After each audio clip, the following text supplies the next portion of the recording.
en cherchant, j'ai découvert aussi que tu avais participé à 2 téléfilms. Un premier sur France 2, Double Enquête, ça c'était en 2010. Ah Oui. non, mais tu as plusieurs cordes à ton arc, hein.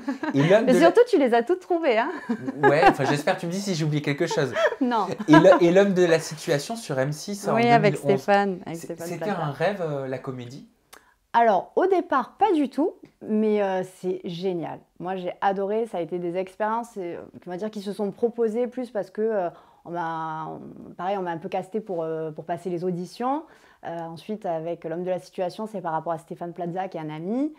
Et du coup, là, ça a été des opportunités et c'était mais génialissime. Vraiment, c'est quelque chose que j'ai découvert. On va dire, c'est un peu comme le théâtre. Je l'ai découvert bien plus tard. Enfant, je me penchais absolument pas sur le cinéma ou ce genre de métier. Et en fait, c'est vraiment top. Enfin, j'adore. Et ça fait quelques années que tu n'en as pas refait. Oui, Ça te manque? Ben, on va dire, c'est plus, voilà, j'ai été maman, donc j'ai eu un nouveau métier qui m'a pris Bah oui. beaucoup de temps. Je ne suis pas non plus sur la capitale, donc forcément, dans le sud de la France, on est un peu moins exposé à des opportunités aussi. Ça me manque, oui, j'ai un manque, on va dire, plus sur l'aspect artistique, de pouvoir voilà, proposer, que ce soit même ou sinon de faire des shootings, de faire, voilà, de créer, on va dire, autour de l'image. Mais je me suis reconvertie du coup un petit peu avec Instagram, le blog. Donc voilà, c'est ma manière à moi de m'exprimer aujourd'hui comme ça. Et cette amitié avec Stéphane Plaza, elle est née sur le tournage ou tu le connaissais d'avant? Non, je le connaissais d'avant. Ah, d'accord. Ouais, je le connaissais d'avant. Je crois qu'il avait inauguré une agence immobilière à Sanary, si je me souviens bien.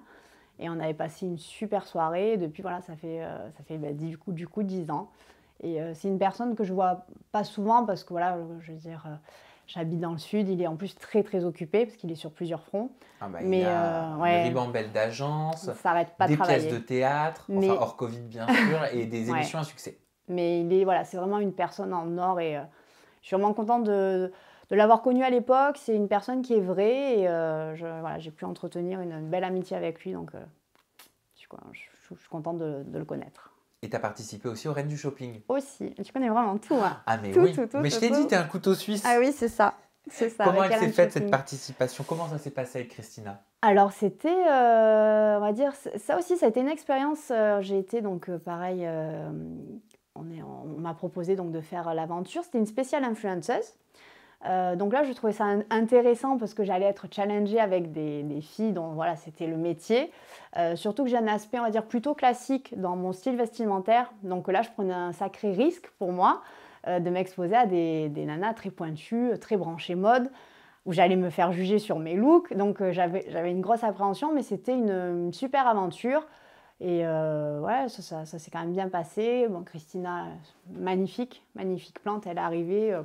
Moi, j'ai été éblouie par sa beauté. Et les filles avec qui donc, j'ai fait l'émission étaient super sympas. Il y avait une très bonne ambiance. Donc, bonne expérience. Et tu expliquais sur ton blog, donc tu donnais un petit peu des détails sur le tournage. Ouais, parce que j'ai eu beaucoup de questions. Bah ouais, tu disais ouais. que la session de 2h30 pour acheter les vêtements était découpée en plusieurs parties. Ouais. Et que chaque journée de tournage durait entre 12 et 15 heures. Oui, c'est des grosses journées. Ce qu'on voit, la session de shopping, elle s'articule comment en fait? En fait, c'est... alors, je sais que ça a été modifié parce que moi, j'étais justement à un moment donné où je changeais un petit peu aussi la manière, on va dire, de montage de l'émission. Alors, je sais qu'en plus, aujourd'hui, après, avec le Covid, tout ça, ça a dû chambouler certainement plein de choses. Mais moi, du moins à l'époque, parce que c'était il y a 2 ans, je crois, donc ça remonte aussi, on était donc toutes en studio et une personne partait donc toute la journée pour faire donc sa session shopping et le soir, elle venait nous présenter ses looks. Et donc, en fait, voilà, il y a c'est tourné, mais en même temps, on va dire, les journalistes te posent des questions. Donc, par moments, c'est déstabilisant parce que tu as quand même ton chrono qui tourne. Voilà, c'est des grosses journées. C'est intense. C'est très intense.